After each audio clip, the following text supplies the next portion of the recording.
ತನಕ.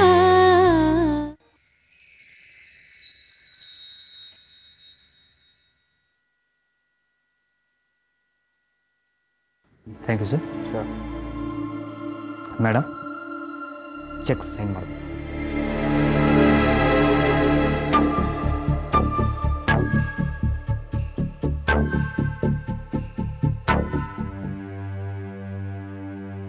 ಇದೇನಿದು ಬರೀ ಚೆಕ್ಸೇ ಇದೆಯಲ್ಲ, ಇದ್ರ ಡೀಟೇಲ್ಸ್ ಅಲ್ಲಿ? ಅದನ್ನೆಲ್ಲ ಪದ್ಮಾವತಿ ಮೇಡಮ್ ಅವ್ರು ನೋಡಿ ಕಳಿಸಿದಾರೆ ಮೇಡಮ್. ಹೌದಾ? ನಾನೊಂದ್ಸಲ ನೋಡ್ಬೇಕಲ್ಲ. ಅವರೆಲ್ಲ ಓಕೆ ಮಾಡಿ ಆಗಿದೆ ಮೇಡಮ್. ಅದಾದ್ಮೇಲೆ ಚೆಕ್ ಬರ್ದಿರೋದು. ಈಗ ನೀವು ನೋಡಿದ್ರು ಚೆಕ್ ಬದಲಾಯಿಸೋದು ಕಷ್ಟ ಆಗುತ್ತೆ ಮೇಡಮ್. ನೀವ್ ಏನೇ ಹೇಳಿ, ಪ್ರತಿಯೊಂದು ಚೆಕ್ಗೂ ಸಂಬಂಧಪಟ್ಟ ಡೀಟೇಲ್ಸ್ ನನಗೆ ಬೇಕು. ಅದು ಯಾವ ಕಂಪನಿಗೆ ಹೋಗ್ತಿದೆ, ಪರ್ಚೇಸಾ, ಸರ್ವಿಸಾ, ಮಿಸಲೇನಿಯಸ್ಸಾ, ಯಾವ ಹೆಡ್ಡಲ್ಲಿ ಖರ್ಚಾಗ್ತಿದೆ ಅನ್ನೋದು ನನಗೆ ಗೊತ್ತಾಗಬೇಕು. ಪ್ಲೀಸ್ ಇದ್ರ ಡೀಟೇಲ್ಸ್ ತಗೊಂಡು ಬನ್ನಿ. ಮಿಸ್ಟರ್ ರಾಜೇಶ್, ನೀವು ಸ್ವಲ್ಪ ಹೊರಗಿರಿ.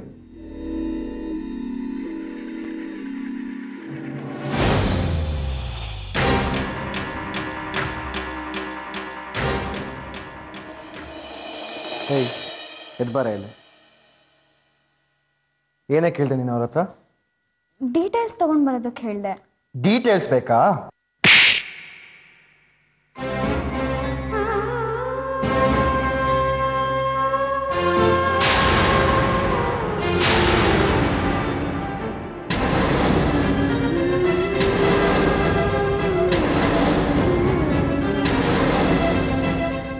ಎಷ್ಟೇ ಕೊಬ್ಬು ನಿನ್ಗೆ?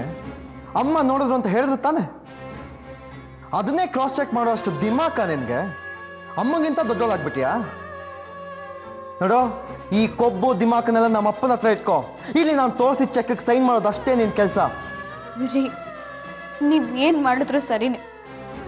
ನೀವಿನ್ನ ಯಾರಿಗೆ ಕೊಡ್ತಾರೆ ಅಂತ ಗೊತ್ತಾಗ್ದೆ ನಾನು ಯಾವ ಚೆಕ್ಗೂ ಸೈನ್ ಮಾಡಲ್ಲ. ಹೇಯ್, ಮರ್ಯಾದೆಯಾಗಿ ಚೆಕ್ ಸೈನ್ ಮಾಡಿದ್ರೆ ಸರಿ, ಇಲ್ಲ ಅಂದ್ರೆ ನಾ ಇನ್ನೊಂದು ರೂಪ ನೋಡ್ತೀಯ. ರೀ, ನೀವ್ ನನಗೆ ಹೊಡಿರಿ, ಬಡಿರಿ, ಕೊಂದ್ಬಿಡಿ, ನಾನ್ ಮಾತ್ರ ಡೀಟೇಲ್ಸ್ ಇಲ್ಲದೆ ಯಾವ ಚೆಕ್ಗೂ ಸೈನ್ ಮಾಡಲ್ಲ. ಏಯ್, ನನ್ನನ್ನ ನಮ್ಮಮ್ಮನ ಎದುರಿಸಿ ನಿಲ್ಲೋ ಅಷ್ಟು ಧೈರ್ಯ ಎಲ್ಲಿಂದ ಬಂತೆ ನಿನಗೆ? ರೀ, ಇದೆಲ್ಲ ಮಾವ ಕೊಟ್ಟಿರೋ ಧೈರ್ಯ. ಇದ್ರ ಹಿಂದೆ ಒಂದ್ ಜವಾಬ್ದಾರಿ ಇದೆ, ಕರ್ತವ್ಯ ಇದೆ. ನಾನೀಗ ಏನಾದ್ರೂ ಚೆಕ್ಗೆ ಸೈನ್ ಮಾಡ್ಲಿಲ್ಲ ಅಂದ್ರೆ ಈ ವಿಷಯ ಮಾವನಿಗೆ ಗೊತ್ತಾಗತ್ತೆ. ಆಮೇಲೆ ಅವ್ರು ನಿಮ್ಮನ್ನ ನಿಲ್ಸಿ ಕೋರ್ಟ್ ಮಾರ್ಷಲ್ ಮಾಡ್ತಾರೆ. ಅದೆಲ್ಲ ಆಗೋದು ನನಗೆ ಇಷ್ಟ ಇಲ್ಲ. ನನ್ನ ಪಾಡಿಗೆ ನನ್ನನ್ನು ಕೆಲಸ ಮಾಡೋದಕ್ಕೆ ಬಿಟ್ಬಿಡಿ.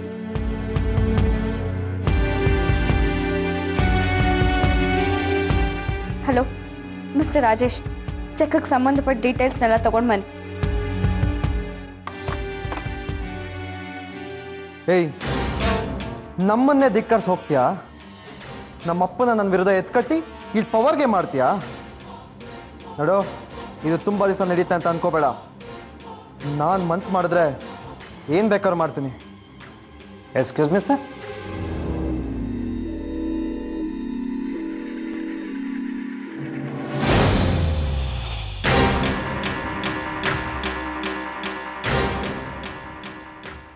ಮೇಡಮ್ ತಗೊಳ್ಳಿ ಡೀಟೇಲ್.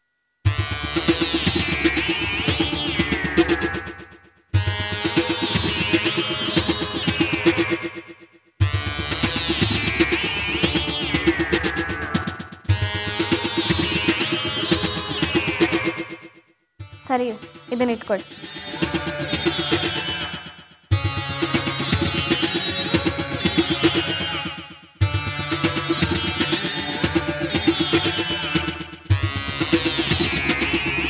ತಗೊಳ್ಳಿ. Thank you madam.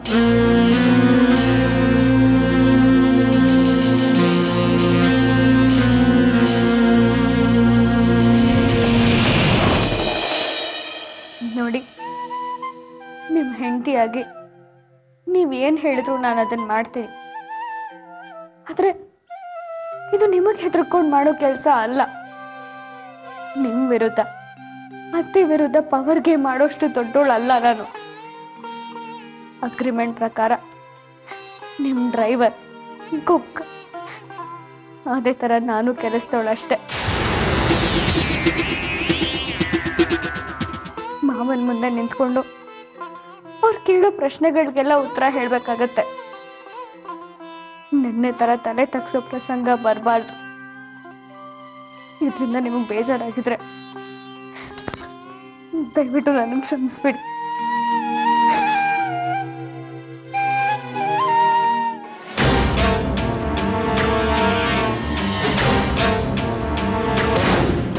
ನೀಲ್ಕಂಠ, ಏನೋ ಹೇಳ್ತಾ ಇದೀಯ ನೀನು?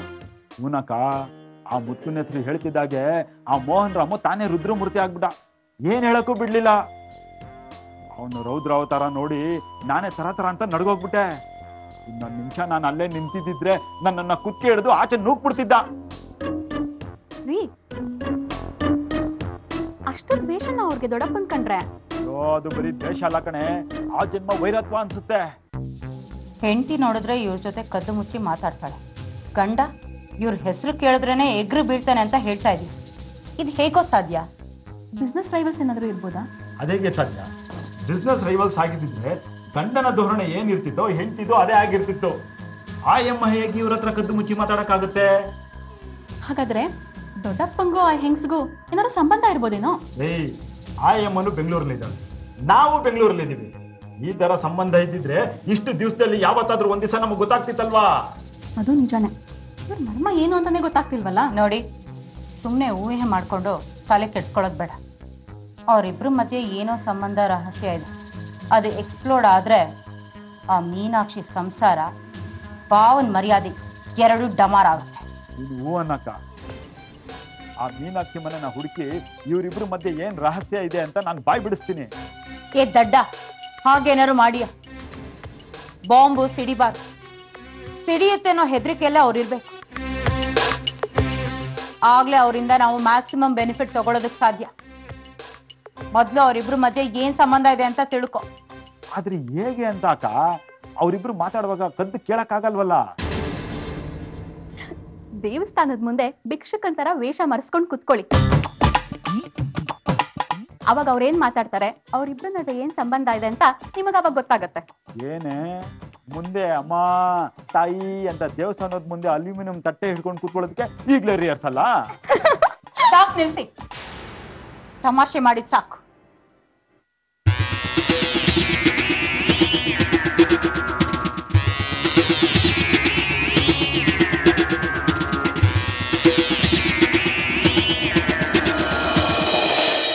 ಮೊದ್ಲು ಅವರಿಬ್ರು ಮಧ್ಯೆ ಏನಿದೆ ಅಂತ ತಿಳ್ಕೊಳ್ಳಿ. ಅದ್ರ ಬಗ್ಗೆ ಸೀರಿಯಸ್ ಆಗಿ ಯೋಚನೆ ಮಾಡಿ.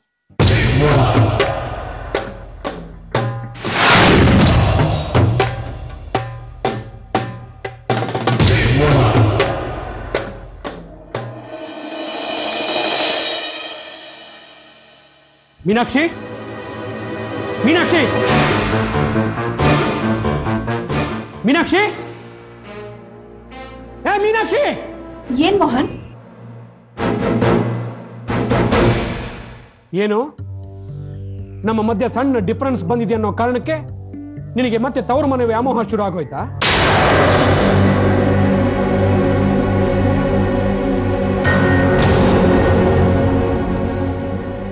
ಏನ್ ಹೇಳ್ತಾ ಇದ್ದೀರಾ ಮೋಹನ್? ಮೊದಲು ನಾನು ಕೇಳಿದ್ದಕ್ಕೆ ಉತ್ತರ ಹೇಳು. ನಿಮ್ಮ ಅಣ್ಣ ಮತ್ತೆ ಸಿಕ್ಕಿದ್ರಾ? ನೀನು ಅವ್ರ ಜೊತೆ ಮಾತಾಡಿದ್ಯಾ?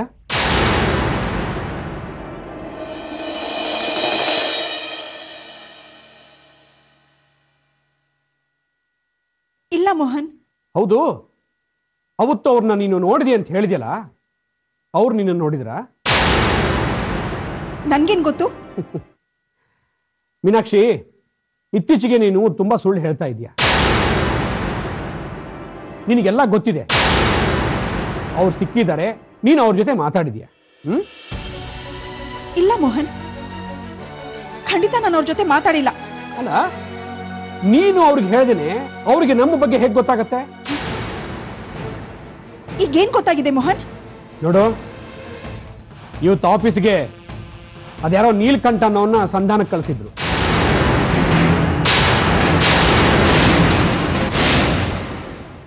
ನಮ್ಮ ವಿಷಯ ಎಲ್ಲ ತಿಳ್ಕೊಂಡು ಮತ್ತೆ ನಿಮ್ಮಣ್ಣ ನಮ್ಮ ಜೊತೆ ನಂಟು ಬೆಳೆಸೋದಕ್ಕೆ ಪ್ರಯತ್ನ ಮಾಡ್ತಿದ್ದಾರೆ.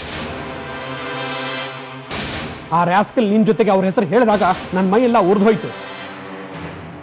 ಹತ್ತು ಹಿಡಿದು ಆಚೆ ತಳ್ಳೋದೊಂದೇ ಬಾಕಿ. ಚೆನ್ನಾಗಿ ಉಗಿದು ಕಳಿಸಿದ್ದೀನಿ. ನಾವು ಫುಟ್ಪಾತ್ ಆಗಿ ಪಾಡ್ ಪಡ್ತಿರ್ಬೇಕಾದ್ರೆ ನಾವು ಯಾರಿಗೂ ಬೇಕಾಗಿರ್ಲಿಲ್ಲ. ಈಗ ಚೆನ್ನಾಗಿದ್ದೀವಿ ನೋಡು, ಅದಕ್ಕೆ ನಿಮ್ಮಣ್ಣ ಸಂಧಾನ ಮಾಡೋದಕ್ಕೆ ಶುರು ಮಾಡಿದ್ದಾರೆ. ನೋಡು ಮೀನಾಕ್ಷಿ, ನಿನಗೆ ಹಿಂದೆನೂ ಹೇಳಿದ್ದೀನಿ, ಈಗ ಮತ್ತೆ ಹೇಳ್ತಾ ಇದ್ದೀನಿ, ಅವರು ನನಗೆ ಅಜನ್ಮ ಶತ್ರು. ಈ ವಿಷಯದಲ್ಲಿ ಯಾವ ಕಾಂಪ್ರಮೈಸು ಇಲ್ಲ. ಇದು ಇಲ್ಲಿಗೆ ಕೊನೆ ಆಗ್ಬೇಕು.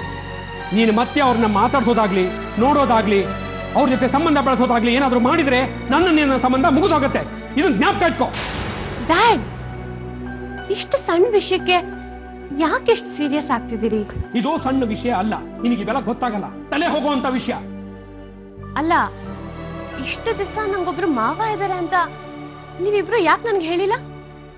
ಸತ್ತು ಹೋಗಿರೋ ಸಂಬಂಧಗಳ ಬಗ್ಗೆ ಮಾತಾಡೋದಕ್ಕೆ ನನಗೆ ಇಷ್ಟ ಇಲ್ಲ. ಏನ್ ಡ್ಯಾಡ್ ಇಷ್ಟು ನಿಷ್ಠುರವಾಗಿ ಮಾತಾಡ್ತಿದ್ದೀರಾ? ಅವ್ರು ಬೇರೆ ಯಾರು ಅಲ್ಲ, ಈಸ್ ಮಾಮ್ಸ್ ಬ್ರದರ್. ನಿನಗೆ ಗೊತ್ತಿಲ್ಲ ಅವ್ರು ಎಂತ ಕಟುಕರು ಅಂತ. ನಾವಿಬ್ರು ಪ್ರೀತಿಸ್ತಿದ್ವಿ ಅನ್ನೋ ಒಂದೇ ಒಂದು ಕಾರಣಕ್ಕೆ ಮನೆಯಿಂದ ನಿಷ್ಠುರವಾಗಿ ಓಡಿಸಿದ ದೊಡ್ಡ ಮನುಷ್ಯರಮ್ಮ ಅವರು. ಇಷ್ಟು ದಿವಸ ನಾವು ಬದುಕಿದ್ವಾ ಸತ್ತಿದ್ವಾ ಅಂತ ಕೇಳೋರು ಇರ್ಲಿಲ್ಲ. ಹೌದಾ? ಅಷ್ಟೆಲ್ಲ ಮಾಡಿದಾರ? ಹಾ, ಎಲ್ಲಾ ತರ ಅವಮಾನ ಮಾಡಿ ಈಗ ನಾಚಿಕೆ ಮಾನ ಮರ್ಯಾದೆ ಬಿಟ್ಟು ಯಾವನೋ ದಾರಿಯಲ್ಲಿ ಹೋಗೋ ದಾಸಯಿಗೆ ರಾಯಭಾರ ಮಾಡು ಅಂತ ಕಳಿಸಿದ್ದಾರೆ. ಅವನಿಗೇನೋ ಆರ್ತಿ ಎತ್ತಿ ಕಪ್ಪುಗಾಣಿಕೆ ಕೊಟ್ಟು ಕಳಿಸ್ಬೇಕಾಗಿತ್ತ? ನೋ ಡ್ಯಾಡ್, ನೀವು ಅವ್ರಿಗೆ ಸರಿಯಾಗಿ ಟ್ರೀಟ್ಮೆಂಟ್ ಕೊಟ್ಟಿದ್ದೀರಾ. ಡ್ಯಾಡ್, ನಿಮ್ ಶತ್ರು ನನ್ಗೂ ಶತ್ರುನೇ. ನಿಮ್ಗೆ ಇಷ್ಟೆಲ್ಲ ಟಾರ್ಚರ್ ಕೊಟ್ಟಿದ್ದಾರೆ ಅಂದ್ಮೇಲೆ ಅವನ್ನ ಕ್ಷಮಿಸೋಕ್ ಸಾಧ್ಯನೇ ಇಲ್ಲ. ಡ್ಯಾಡ್, ಅವ್ರ ನೆರಳು ಕಂಡ್ರು ಮೈ ಉರಿಯುತ್ತೆ ಡ್ಯಾಡ್. ಅಲ್ಲ ಮಾಮ್, ನನ್ಗಿಷ್ಟೆಲ್ಲ ಕೇಳೇ ಸೆಟ್ ಬರ್ತಿದೆ. ನೀನ್ ಇಷ್ಟೆಲ್ಲ ಅನುಭವಿಸೋದ್ ಹೇಗ್ ಸಹಿಸ್ಕೊಂಡಿದ್ಯಾ? ನಾನೇನಾದ್ರೂ ಆಗಿದ್ದಿದ್ರೆ ಲೈಫ್ ಲಾಂಗ್ ಅವ್ರ ಕಡೆ ಕಣ್ಣೆದ್ ಕೂಡ ನೋಡ್ತಿರ್ಲಿಲ್ಲ. ನಿನ್ಗಿಷ್ಟೆಲ್ಲ ಅನ್ಯಾಯ ಮಾಡ್ದವ್ರ ಜೊತೆ ನೀನು ಮಾತಾಡದ, ಅವ್ರಿಗೆ ಸಾಫ್ಟ್ ಕಾರ್ನರ್ ತೋರ್ಸದ? ಪ್ರಿಯಾ, ನಿಮ್ಮ ಅಮ್ಮಂಗೆ ಮತ್ತೆ ಎಲ್ಲ ಒಂದಾಗ್ಬಿಡ್ಬೋದು ಅನ್ನೋ ಆಸೆ ಇದೆ. ಅವ್ರನ್ನ ಈ ಜನ್ಮದಲ್ಲಿ ಕ್ಷಮಿಸಲ್ಲ. ಅವ್ರು ಕೊಟ್ಟಿರೋ ಕಷ್ಟಗಳನ್ನ ಮರೆಯೋದಕ್ಕೆ ಸಾಧ್ಯನೇ ಇಲ್ಲ. ಏನ್ ಮೌಮ್ ಇದು? ಪದೇ ಪದೇ ನಾನು ಅಷ್ಟು ವರ್ಷ ಸಂಸಾರ ಮಾಡ್ದೆ, ಇಷ್ಟು ವರ್ಷ ಸಂಸಾರ ಮಾಡ್ದೆ ಅಂತ ಪದೇ ಪದೇ ಹೇಳ್ತಿದ್ಯಲ್ಲ, ಇಷ್ಟೇನಾ ನಿನ್ ಡ್ಯಾಡ್ನ ಅರ್ಥ ಮಾಡ್ಕೊಂಡಿರೋದು? ಅಲ್ಲ ಮಾಮ್, ಅವ್ರ ನೋವು ಸಂಕಟ ನಿಂದು ಕೂಡ ಅಲ್ವಾ ಮಾಮ್? ಛೇ, ನೀನ್ ಹೀಗ್ ನಡ್ಕೋಬಾರ್ದಾಗಿತ್ತು.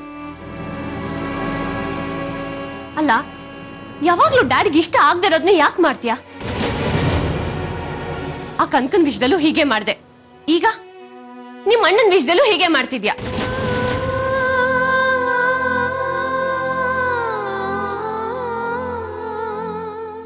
ಕೇಳು ಕೇಳು, ಈಗ ಇವಳು ನಮ್ಮ ಮೇಲಿರೋ ಪ್ರೀತಿ ಕಾಳಜಿನೇ ಕಳ್ಕೊಂಡ್ಬಿಟ್ಟಿದ್ದಾಳೆ. ನಾವೇನು ಅಲ್ಲ ಅಂತ ಅನಿಸ್ಬಿಟ್ಟಿದೆ. ನಮಗಿಂತ ಹೊರಗಿನವರೇ ಹೆಚ್ಚಾಗಿ ಹೋಗ್ಬಿಟ್ಟಿದ್ದಾರೆ ಇವಳಿಗೆ. ಕಮಾನ್ ಪ್ರಿಯಾ, ಇವಳ ಹತ್ರ ಏನು ಮಾತು? ಬಾಬಾ.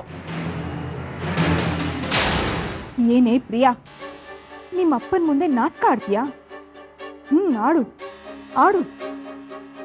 ಕನಕನ್ ಮಾವಾನೆ ನಮ್ಮ ಅಣ್ಣ ಅಂತ ಗೊತ್ತಾದ ದಿವಸ ನೀನು ನಿಮ್ಮಪ್ಪ ಅದೆಷ್ಟು ಹಾರಾಡ್ತಿರೋ ಏನೋ. ಏನ್ ನಡಿಬೇಕೋ ಅದ್ ನಡೆದೇ ನಡೆಯುತ್ತೆ, ಅದನ್ನ ಯಾರೂ ತಪ್ಸಕ್ಕಾಗಲ್ಲ.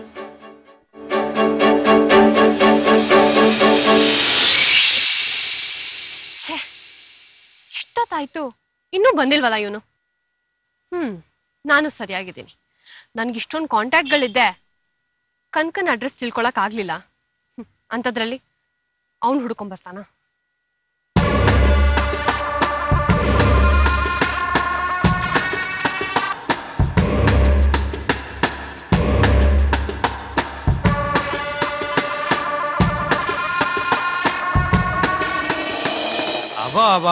ಬಾ ಆ ಹುಡುಗಿ ಅಡ್ರೆಸ್ ಹುಡುಕಿ ಸಾಕಾಗೋಯ್ತು. ಏಯ್, ಆಫ್ಟರ್ ಆಲ್ ನನ್ ಸ್ಲಮ್ ಅಡ್ರೆಸ್ ಹುಡ್ಕೋದಕ್ಕೆ ನಿಂಗೆ 2 ದಿವಸ ಬೇಕಾ? ನಂಗೆ ಎಷ್ಟು ಟೆನ್ಷನ್ ಆಗೋಗಿತ್ತು ಗೊತ್ತಾ ನಿಂಗೆ? ಬೆಂಗಳೂರಲ್ಲಿ ಅಡ್ರೆಸ್ ಹುಡ್ಕೋದು ಅಷ್ಟು ಸುಲಭನಾ? ಇಲ್ಲಿ 100 ಸ್ಲಮ್ಗಳಿವೆ. ನನಗೆ ಅಡ್ರೆಸ್ ಇಲ್ಲ, ಆಧಾರ್ ಇಲ್ಲ, ಪಾನ್ ಕಾರ್ಡ್ ಇಲ್ಲ. ಇಷ್ಟ್ರ ಮೇಲೆ ಪಾನ್ ಬೀಡ ತಿನ್ನೋ ಚಟ ಬೇರೆ. ಅಡ್ರೆಸ್ ಇಲ್ದ ನಾನು ಪಾನ್ನ ಬಾಯಿಗೆ ಒತ್ತಿಸ್ಕೊಂಡು ಹುಡುಗಿ ಅಡ್ರೆಸ್ ಹುಡ್ಕೊಂಡು ಹೋದ್ರೆ ಹೇಗಿರುತ್ತೆ ಸೀನು ಅಂತ ಇಮ್ಯಾಜಿನ್ ಮಾಡ್ಕೊಳಮ್ಮ. ಹೆಚ್ಚು ಕಡಿಮೆ ಆದ್ರೆ ಜನರು ಸ್ವಂಟ ಮುರಿತಾರೆ. ಅಂದ್ರೆ ಏನು? ಅಡ್ರೆಸ್ ಸಿಕ್ಕಿಲ್ಲ, ಖಾಲಿ ಕೈಯಲ್ಲಿ ಬಂದಿದ್ಯಾ ಅಂತ ತಾನೆ? No, never. ಭೀಮನ್ ರೋಲಲ್ಲಿ ಆಗಲವಾಡಿ ಶಾರದಮ್ಮನಿಗೋಸ್ಕರ ಸೌಗಂಧಿಕಾ ಪುಷ್ಪ ತಂದು ಕೊಟ್ಟವನ್ ನಾನು. ಆಂಜನೇಯನ್ ರೋಲಲ್ಲಿ ರಾಮನ ಹೆಂಡತಿ ಸೀತೆನ ಹುಡುಕೊಟ್ಟವನ್ ನಾನು. ನಿನಗೋಸ್ಕರ ಒಂದ್ ಅಡ್ರೆಸ್ ಹುಡ್ಕೊಂಬರಕ್ಕಾಗಲ್ವಾ ಚೀನಿ ಚೆಲುವೆ? ಅಡ್ರೆಸ್ ಕನಕಳ ವಿಳಾಸ. ವಾವ್, ಕನಕನ ಅಡ್ರೆಸ್ ಸಿಕ್ಬಿಡ್ತಾ? ಸಿಕ್ತು. ನನಗೇನ್ ಬಂತು ಭಾಗ್ಯ, ಬರೀ ಪುಕ್ಷಟೆ ಕೆಲಸ ಮಾಡಿದ್ದೆ ಆಯ್ತು. ಹಾಳಾಗೋಗ್ಲಿ, ನನ್ ಜೀವ ಉಳಿತಲ್ಲ. ನೋಡಮ್ಮ, ನೀನ್ ಹೇಳ್ದಂಗೆ ಅಡ್ರೆಸ್ ತಗೊಂಬಂದು ಕೊಟ್ಟಿದ್ದೀನಿ. ಇನ್ ನನ್ ಪಾಡಿ ನನ್ನ ಬಿಟ್ಬಿಡು, ಬದುಕೋತೀನಿ. Get lost. ಸದ್ಯ ಮುಕ್ತಿ ಸಿಕ್ತಲ್ಲ. ಬರ್ತೀನಮ್ಮ ತಾಯಿ. ಅಲ್ಲಲ್ಲ, ಹೋಗ್ತೀನಮ್ಮ ಚೀನಿ ಚೆಲುವೆ. ಹೇ ಫನಿಗಾಯ್, ಮತ್ತಿನ್ನೇನಮ್ಮ?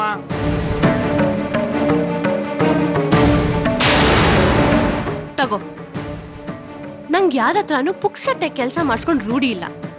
ಕನಕನ ಅಡ್ರೆಸ್ ಹುಡುಕೊಟ್ಟಿಯಲ್ಲ, ನಿನ್ ರಿವಾರ್ಡ್ ಇದು. ಸದ್ಯ ಈಗ್ಲಾದ್ರೂ ನನ್ ಮೇಲೆ ಕರುಣೆ ಬಂತಲ್ಲ. ನಾನ್ ಬರ್ತೀನಮ್ಮ. ನೋಡು, ದುಡ್ಡು ಸಿಕ್ತು, ಊರ್ ಬಿಟ್ಟು ಹೋಗ್ಬೋದು ಅಂತ ಕನ್ಸ್ ಕಾಣ್ತಿದ್ಯಾ? ನೋ, ಸಾರಿ ಫನಿಗಾಯ್. ಕನಕ ನೀನ್ ಕೊಟ್ಟ ಅಡ್ರೆಸ್ ಅಲ್ಲಿ ಇದ್ದಾಳೆ ಅಂತ ಕನ್ಫರ್ಮ್ ಆಗೋವರೆಗೂ ನೀನ್ ನನ್ ಕಾಂಟ್ಯಾಕ್ಟ್ ಅಲ್ಲಿ ಇರ್ಬೇಕು. ಇಲ್ಲ ಅಂದ್ರೆ ರಾಜಣ್ಣನ್ನ ನನ್ ಗಾಡಿ ಕೆಳಗಡೆ ಸಿಕ್ಕಾಕ್ಸಿದ್ದು ನೀನೇ ಅಂತ ಪೊಲೀಸ್ ಅವ್ರಿಗೆ ಹೇಳ್ಬೇಕಾಗತ್ತೆ. Be careful. ಆಯ್ತಮ್ಮ, ನೀನ್ ಹೇಳ್ದಾಗ ಕೇಳ್ತೀನಿ. ಬರ್ತೀನಮ್ಮ.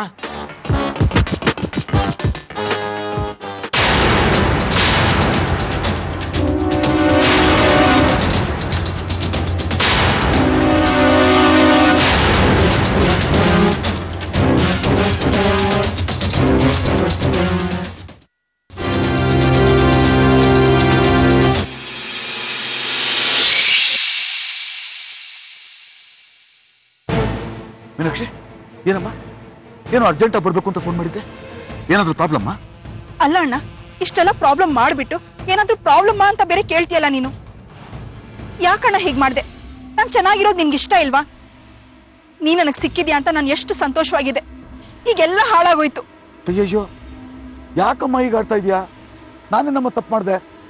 ಅಣ್ಣ, ನಾನು ನಿನ್ಗೆಷ್ಟು ಸಲ ಹೇಳ್ದೆ, ನಮ್ಮ ಮನೆ ಕಡೆಗೆ ಬರ್ಬೇಡ, ನೀನಾಗ್ ನೀನೇ ನನ್ನ ಭೇಟಿ ಆಗೋ ಪ್ರಯತ್ನ ಪಡ್ಬೇಡ, ಈ ವಿಷಯ ಮೋಹನ್ಗೆ ಗೊತ್ತಾಗ್ಬಾರ್ದು ಅಂತ.